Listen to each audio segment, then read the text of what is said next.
Good morning. Welcome to Friends Church. Actually, I also want to say a big shout out. So, congrats to all you for getting up early in the morning and coming here. That's wonderful. That's an accomplishment, right? There's also about 20,000 people per month who access us via podcast. So, I always have this weird thought of where exactly are they in listening to my voice right now? So, whatever weird spot you're in right now, hi. Thanks for coming out. Thanks for listening. This is probably something you guys have never had to deal with, but the other day I had a conversation with a friend and I said something along the lines of, well, I said this. And their response was, no, you didn't. And of course, being the elevated, learned person that I am, I said, yes, I did. And they came back with, no, you didn't. Any have any resonance in these conversations? You know, how long do you go back and forth with, yes, I did, no, I didn't, yes, I did, no, I didn't? You actually aren't having a conversation about what was said. The conversation is, what did I say? Now, I know it's kind of a weird example, and we all do it, but it's actually the core of the value we want to talk about today. It's one of the things that when you pull back the curtain of Friends Church, this is how we operate. I'm going to explain it to you by telling you a story of one of my best buddies. His name's Corey, wicked guy. When we get together, all we do is we find a topic we disagree on and we argue for hours. He doesn't like to use the word argue. He likes the word debate better, but whatever. The whole point is to catch somebody in a fault of logic. If I can catch him saying something that's not perfectly accurate, I just hammer him. And then for weeks later, I'm like, hey, remember that time when you said that thing that was completely wrong? Now, this is going to surprise you, but Corey also gets great joy out of finding errors in my logic. It's funny, Jeff also gets a lot of joy out of that too. So I decided what I would do is take my good buddy Corey and I'd put him on stage at Friends Church, so that he could catch any errors in logic that I say in front of you all, because that just makes me feel better as a person when I, have an audience to fail in front of. And then I decided that I would share with Corey some of the really weird stories from the Bible. You know, the ones with talking animals and like angels having sex with humans and the weird stuff, to see how he'd react. Because I thought that'd be a really fun thing to do, wouldn't it? And it started off, I brought him up on stage. Originally, I'd talked to the crowd a little bit, and then I had him in the back. He was wearing headphones, listening to music, so he didn't hear what was going on. Then I brought him up on stage, and I was like, I'm going to share with you some stories of the Bible, just lines. And I just want you to react in whatever way you want to react. He's kind of like, okay. So I started off with kind of a fairly common one. There's two stories about Jesus' birth, where they say that Mary was a virgin. And so what I decided to do is start with that one. So I said, Corey, Mary was a virgin when she had Jesus. And without even a hesitation, he says, you're an idiot. Vince, you can't, virgin and birth are not things. So, what you're saying makes no sense. And I thought, well, that was a good start to this thing, We started off with Vince as an idiot, and let's see where we can go from there. And so I thought I would tell him the story, and actually the story Jeff told, I want to say 3 weeks ago.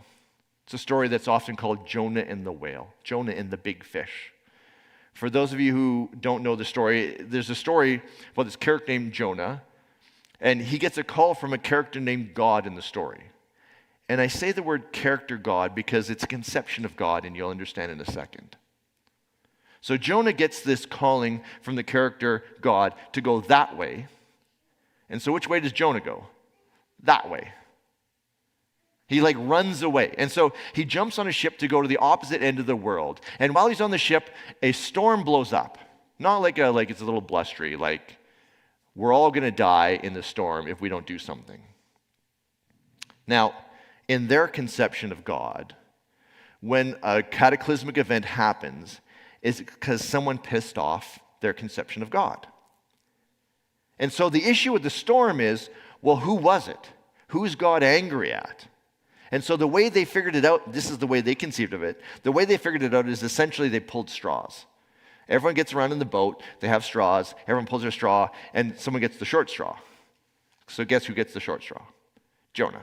And so again, in their conception of the divine, this is what you do. When you find the person with the short straw, you got to kill him. Because that's just normal, right?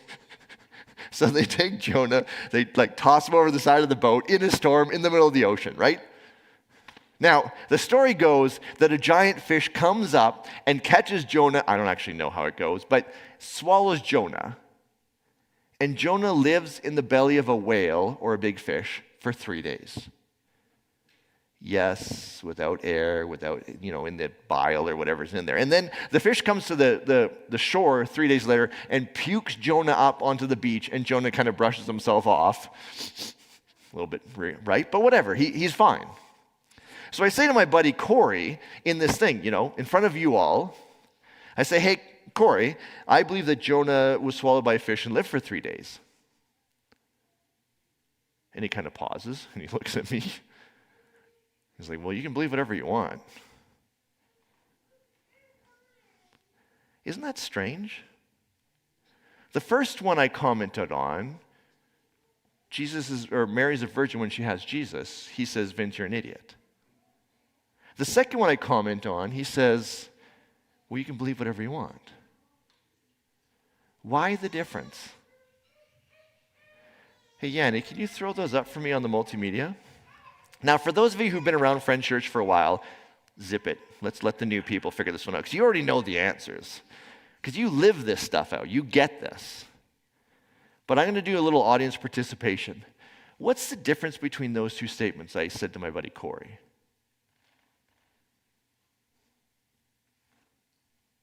Just yell it out. I believe. That's the magic part of the line. You see, when I say something without the I believe, and it's a belief statement, let me just take a step back. Can we prove that a human can live in the belly of a whale for 3 days? Remember, in science, we have to have repeatability. Would anyone be willing to be swallowed by a big fish? And we'll start the stopwatch, and after 3 days, if it pukes you out and you live, we're like, totally repeatable.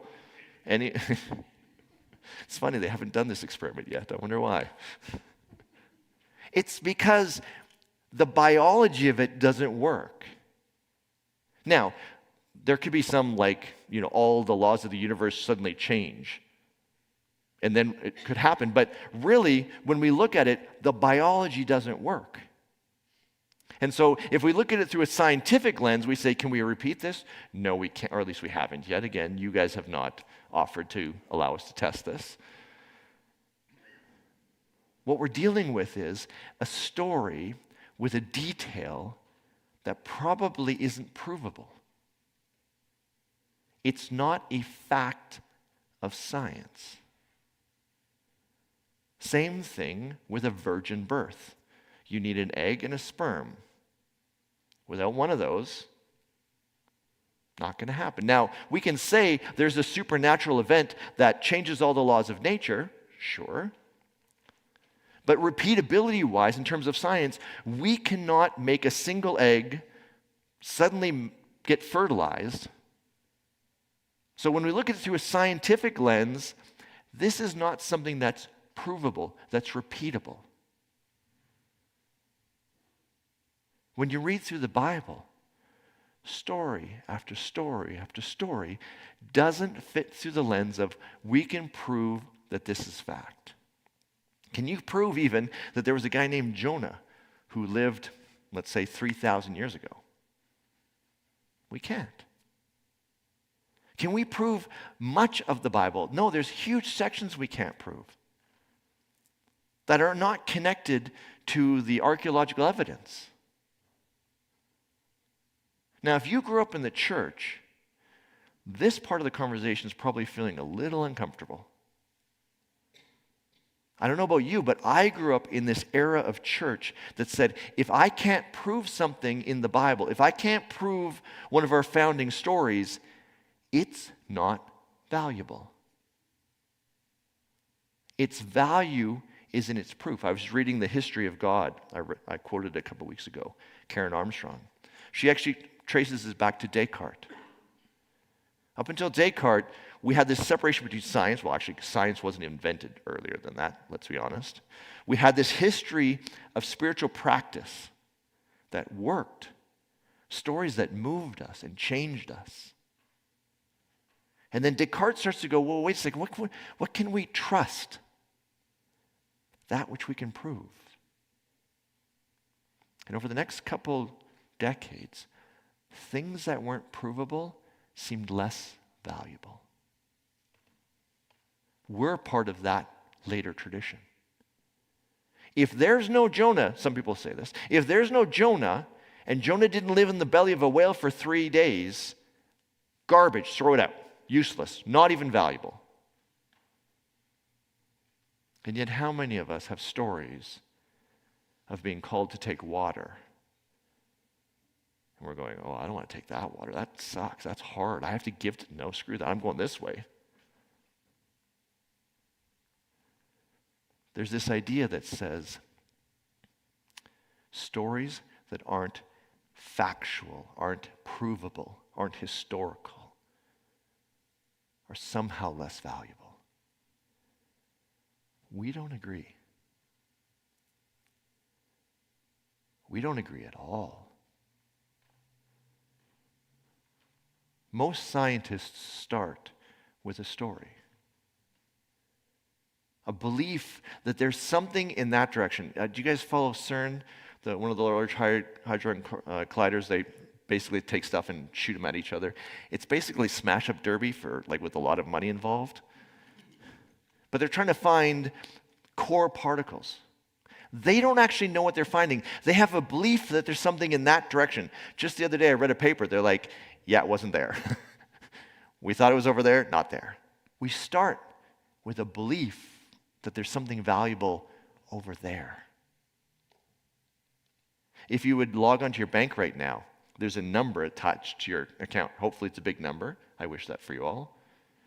You have a belief that that number, if you walk into the bank, they will give you that number, right? You hope that that's... When I say to my wife, I love you, and she says, I love you back, I have a belief that that means something. Throughout our lives, we live on beliefs. All you logical people out there like me, I know this feels a little dirty. But it's kind of true, isn't it? Let's go even further. I read a story recently from the 60s about a Buddhist monk named, actually I don't even want to pronounce his name. Did you have it up there for me? Whoever speaks Vietnamese, that's his name. The world was trying to ban his beliefs. You couldn't practice your spirituality anymore. His beliefs were so powerful, so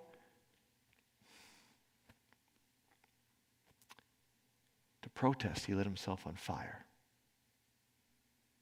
and sat in perfect peace as he died, saying to the entire world, this is the power of my beliefs. We cannot remove this from the world. Everything changed. World policy changed because of the power of his belief. Any suicide bomber on the other side of this thing also uses belief to say, I will give my life for my beliefs. Beliefs are unbelievably powerful in our lives. It's not good or bad. Beliefs are almost like, splitting the atom. We can power cities with that. We can also blow them up. Jeff's been talking the last couple of weeks about what beliefs are worth paying attention to. But for this message, in this value, when someone says, oh, that's just a belief, I say, have you seen the power of beliefs in the world around you? Here's our value. Can you throw it for me, Yanni? We value being honest about what can or can't be proven. Can you throw the next line? Did I put it up there? We value stating our beliefs as beliefs, not as facts. Can you leave it up for a little bit, Yanni? We value stating our beliefs as beliefs, not as facts, no matter how deeply we hold them. This is the piece. In growing up years, the way it worked for me was this. If you were part of a religious tradition and you had a belief that you really liked, you would state it as a fact. God is, and then they'd do this thing. And the more passionate the preacher was, the more certain they were. It's like, I know everything. There's no beliefs here. This is all facts. And if you think there's a belief here, you're out. We go the other way. We say, hey, this is how it seems to me. This is my belief. But beliefs will change the world. So our value is simply this. We try, and it's hard, we try never to state a belief like it's a fact. Someone might hold the belief that Jesus was born of the Virgin Mary. There was no male portion of this. And I understand if you're Catholic, there's a huge, storied theology connected to this. It's just a belief. If that one's important to you, say it this way. I believe Mary was a virgin when she gave birth to Jesus. That's being honest. Can you prove it? No. Is it important? It might be. It might be everything for you. All we do is we just state it like it's a belief. Any belief.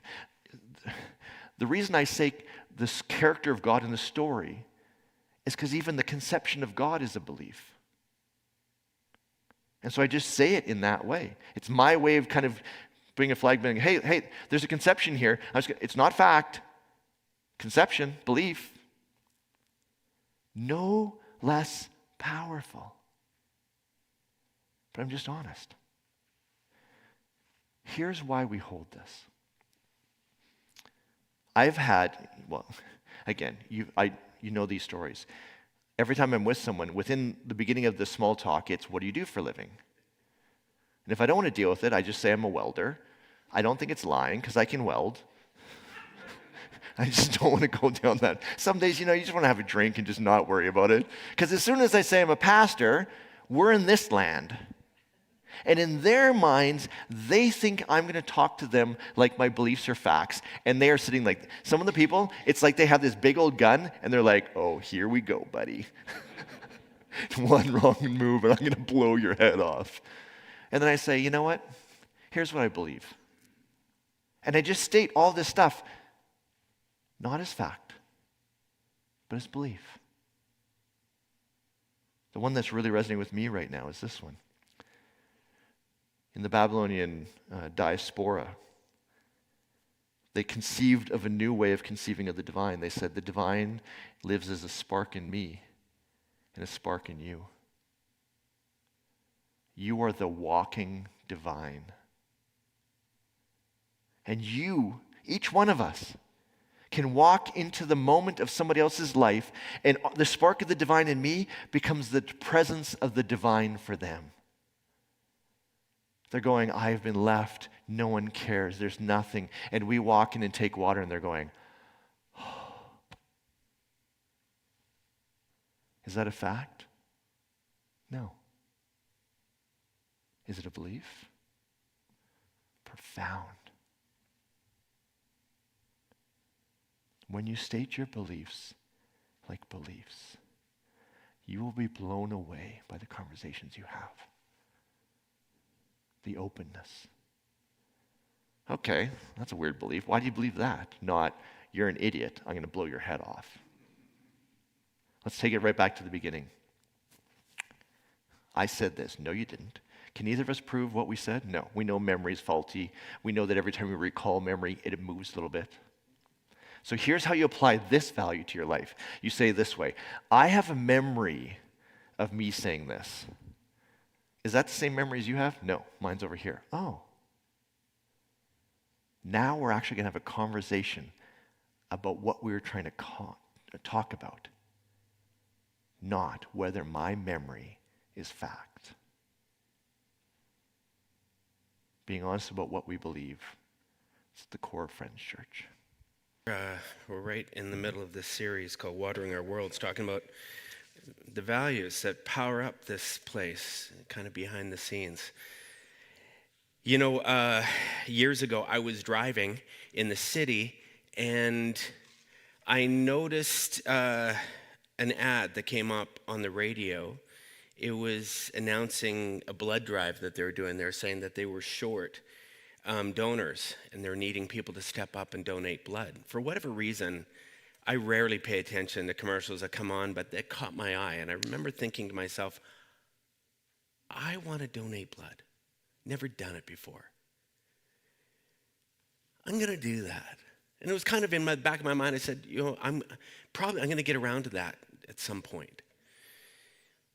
Very shortly after that, I was online. I think I was on Facebook, and someone, a friend of mine, she posted that she was donating blood. She had a picture of her in the chair, Canadian Blood Services donating blood. And it was kind of like, whoa, that was a weird coincidence. Look at that. She's already donating.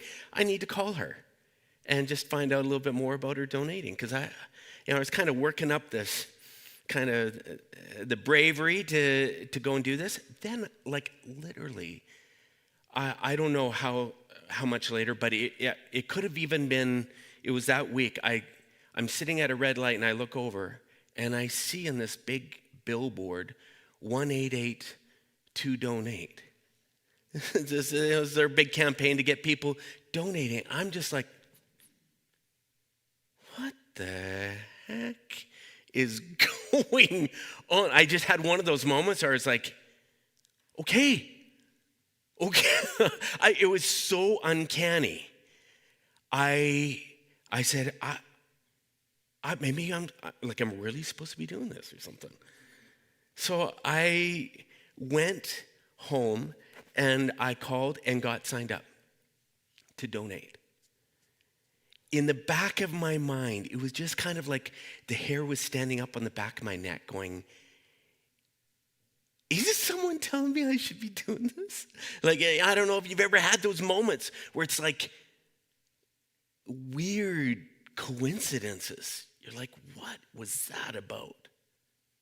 So I go in, and I'm sitting in the chair doing my first donation, and the nurse is doing all these. I can't remember where in the time that I was there she told me, but she says, hey, Jeff, you're an AB negative.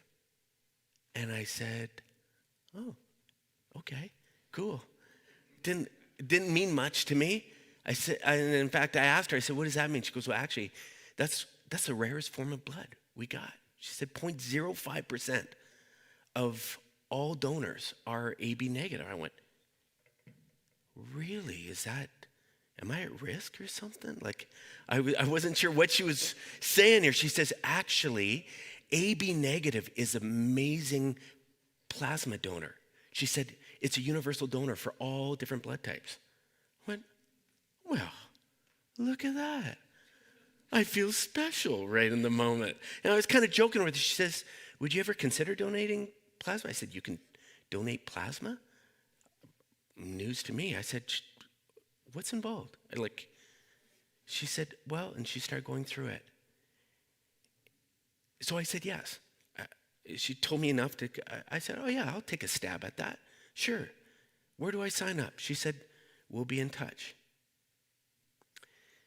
That was about 13 years ago.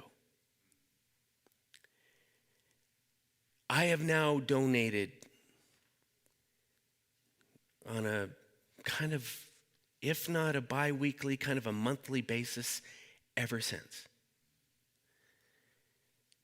And there have been more times than not where I've thought about those original moments, those weird coincidental things that finally got me to the table to do this. And what has resulted out of it?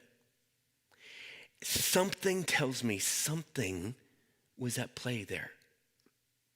In fact, so much so that I am now pretty responsible to take a photo When I'm sitting in that chair, people think, oh, there goes Jeff bragging. No. But I post on a very kind of consistent basis throughout the year photos of me sitting in that chair. Because over the course of 13 years, the number of people that have reached out to me afterwards going, I just did my first donation, Jeff. I saw one of your posts and it got me thinking.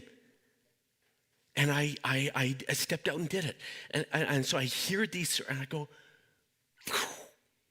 could that be what happens? Could there be something else going on in these moments? We hear stories from time to time of people's weird experiences, what we call their XFiles, just unexplainable, uncanny circumstances that make the hair on the back of their neck go up and go, someone talking to me? Is there something going on deeper here? We've heard stories of people who are in the midst of one of the darkest chapters of their lives.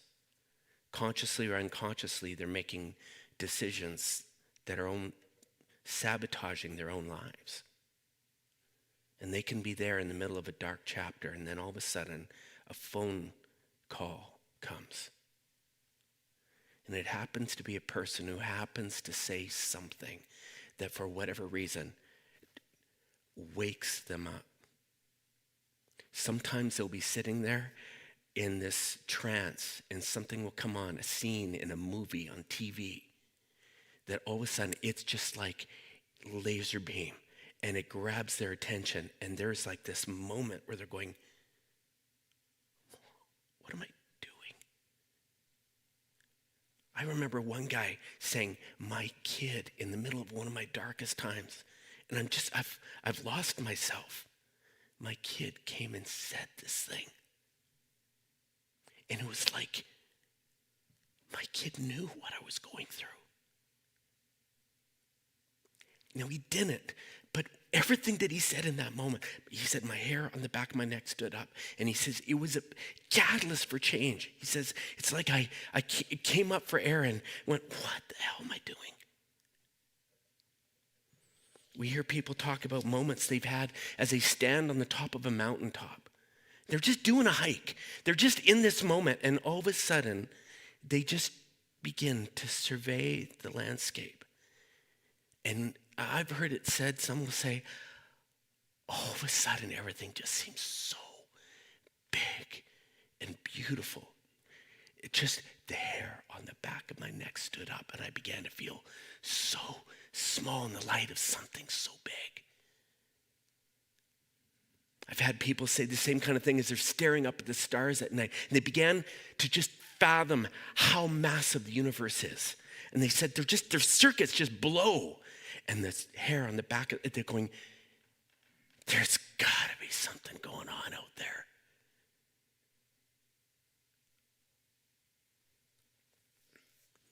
Some people describe it as they're looking at their newborn baby, seeing this little life, this little complicated bundle of organs and tissue that has been so formed so perfectly. It's looking up at them, and the heart is beating, their little finger nails and their fingers are moving. And the complexity and the miracle of that life is what? This sense of something deeper and wider, an intelligence, something beyond what their physical senses can wrap their head around.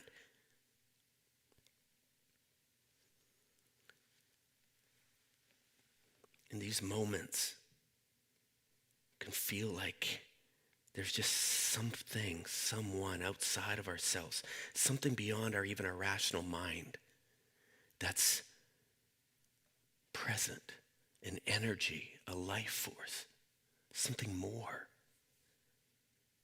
You know, in Celtic Christianity, they would define these moments when the physical realm, what we're doing every day, the in and out, the work, play, punching in, punching out, eating, sleeping, all of a sudden the membrane between the physical realm and what they would describe as a spiritual realm, a deeper realm, all of a sudden gets so thin.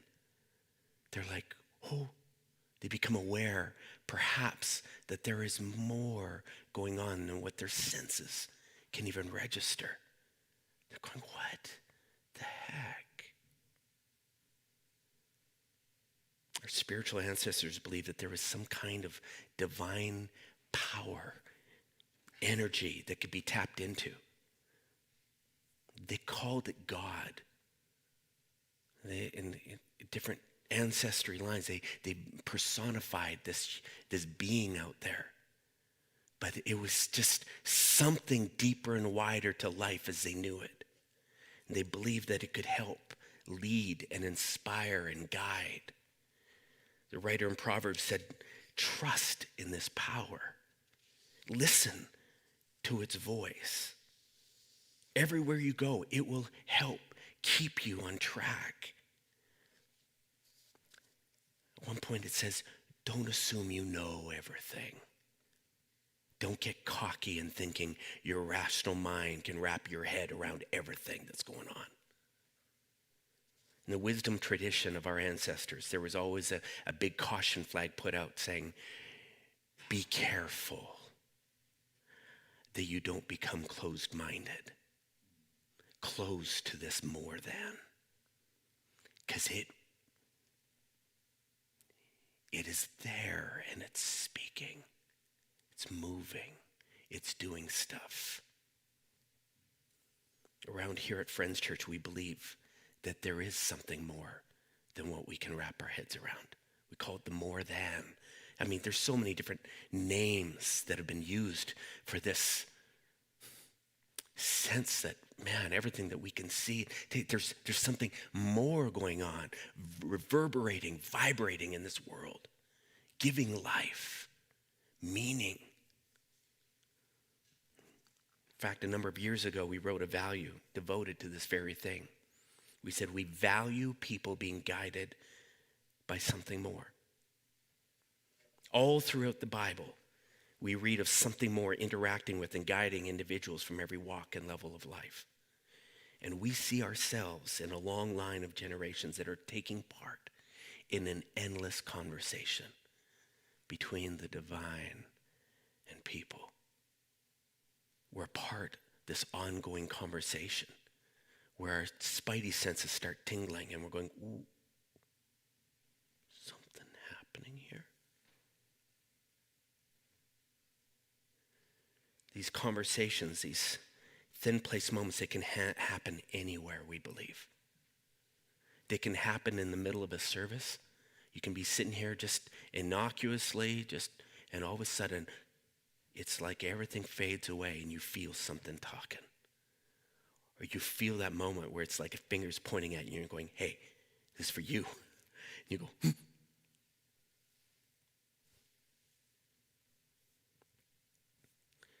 It's not like a lot of perhaps experiences we read of in the Bible. The Bible tells a lot of like miraculous, spectacular stories of the divine communicating. I mean, clouds, stars aligning, and people coming out like a fortune teller saying, let me read your mail. I know what's going on in your life.